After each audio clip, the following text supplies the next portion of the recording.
Well, it's been another week, and yet another episode of Bad Batch has just come out, and, well, this one certainly was, I think, an interesting one to say the least. What we learned is the fact that Echo, Omega, and Crosshairs have now escaped Hemlock, and, yeah, evidently for a fact, some degree of Tech's flying lessons have paid off. Although, whether or not during our flying lessons Tech handled the landing and taking off bit remains to be seen. This could be her first landing, at which point I'm not really holding on much choice of that. Despite the fact she was quite a good flyer with the Bad Batch shuttle, but that quite possibly would have been, I think quite possibly Tech would have certainly have handled taking off and landing, at least initially, before letting Omega fly herself properly. But, yeah. They crash land on yet another planet. Evidently the shuttle was how badly damaged it was. Well, the engine by the time they got there was completely gone, and then they just started losing all power.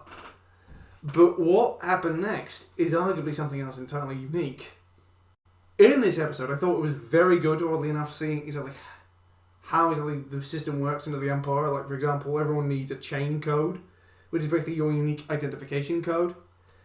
And then you've got the chain code, but then you've also got ways around it, provided you've got enough cash. And quite possibly it's a very risky thing, and an easy way to make a lot of money.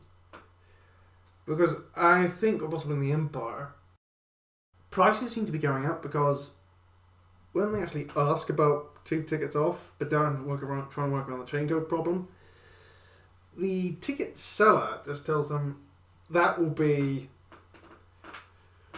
15,000 credits each to do it without a chain code.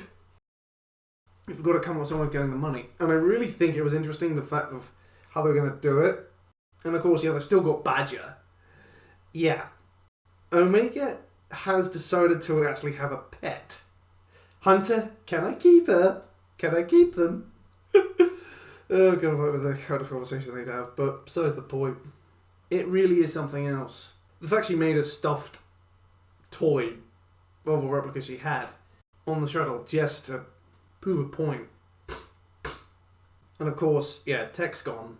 But the fact, oddly enough, that it also revealed quite a fair bit about Crosshairs as the way he's gone as a character. He didn't think the fact that Omega could get them out, but he's, of course, proven wrong. And at the same time, the fact that Crosshair was the fact that she thought that possibly maybe he lost a few games of cards in his time. As you can imagine what they must have gambled with the clones. So, of course, you've got the clone, and basically Omega plans to do that by playing cards. And surprisingly, she's very good at actually playing cards. She gets the money fair and square. But the Imperial official she plays cards with is very corrupt, demanding an exorbitantly high fee just to get everything done. And then he takes the Badger, the Hound, that Omega has adopted, and plans to use it as leverage to try and get Omega to surrender. But even then, he just plans to take his money back and then surrender, after losing it all in cards. But what really surprised me about the whole thing was how, oddly enough, you have Omega and Crosshair going to the starport. They can't get the tickets, so instead they decide to pretty much just raise absolute havoc. And yeah, of course, Omega tries talking, because that's how you do things in the underworld, but then of course they do things Crosshair's way. And yeah, Crosshair, despite having tremors due to something that's gone wrong with him, might be research, might be all the trauma's been inflicted on him over the year, and all the months of being held captive, might be the fact he's losing his edge, might be the fact, oddly enough, might be brain damage, or it could, I don't know, maybe the Star Wars equivalent of Parkinson's. But yet he's still got, in action, he's still got a steady hand when aiming. And yet, the Imperial official wasn't expecting that when Crosshair starts shooting. And then Omega decides to liven things up a bit by giving them cover to opening up all the other cages. And then all Chaos and Panamanian goes around is a whole bunch of Star Wars animals just run around that run amok trying to escape. With Crosshair in particular demonstrating just how good he still is. They managed to escape, and Crosshair actually remarking the fact, I hope the takeoff was better than the landing, and of course Omega says we're about to find out.